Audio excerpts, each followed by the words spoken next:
Hello everyone and welcome back to Anthem. Today we continue this little everything we know so far series with a look at what we know about the loot and progression in the game. Again, not much is known right now, and with everything we've seen being almost a year old at this point, anything could change before launch, but we can at least get a good sense of where things are headed.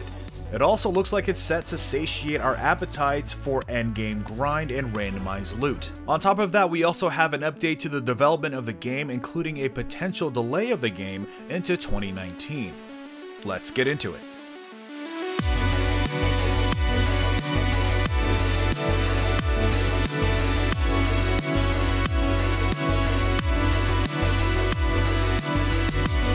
Firstly, right off the top, as I predicted, it looks like Anthem has been delayed until spring of 2019.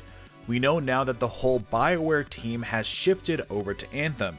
It has also been reported that the studio is under a lot of pressure right now to deliver a good product. An update over on IGN cited the recent microtransaction controversy with EA's Battlefront 2 as part of the issue. There has also been ongoing criticism in reference to other underperforming certain EA games. So apparently, BioWare is under lots of pressure to not only deliver a great game, but a game that will turn the tide for EA as a whole. That is certainly a tall order and a lot of pressure to put on the BioWare team, so let's hope they're up for the task. But moving on, let's take a look at some details that start to show some of the game's RPG stripes. Before you head out, you can observe a landing pad that gives you a bit of detail about other players in your space. It looks like when you look directly at another player, you have access to a tooltip above their head that gives you some interesting information about that player.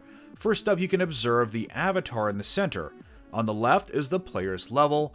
In this case, it's 43, confirming that at the very least, the game features the RPG concept of leveling up, likely to gain access to better gear and higher level activities over time. On the right, we have some kind of elemental proficiency. This particular example shows a 7% increase in frost or ice. Not sure if it's in reference to weapons or damage, or if it's in reference to armor and resistance. My guess is damage type proficiency, since that's most likely what will be more important in combat.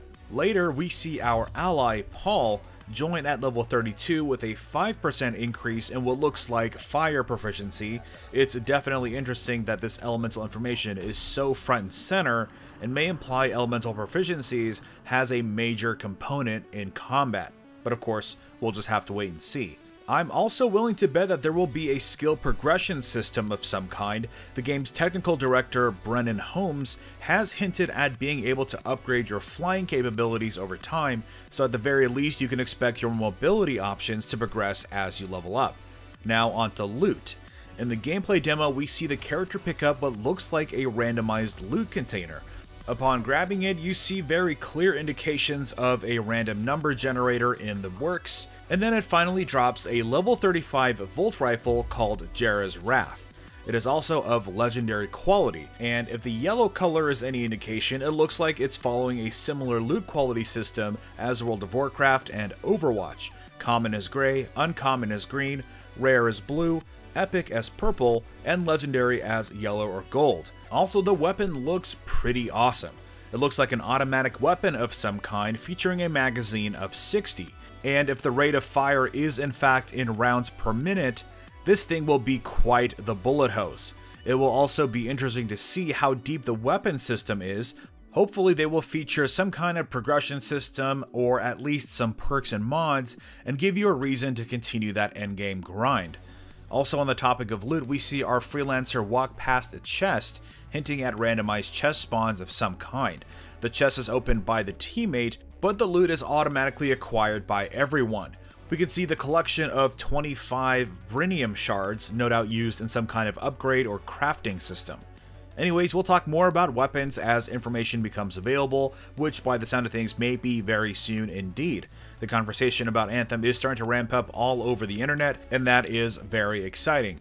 So in the next video, we're going to be talking about everything we know about exploration and your adventure, so definitely subscribe if you want to learn more about that. Anyways, are you excited for Anthem's loot system? Let's discuss. Drop a like if you enjoyed this video and subscribe for my continued Anthem coverage. Happy gaming, and I will see you all next time.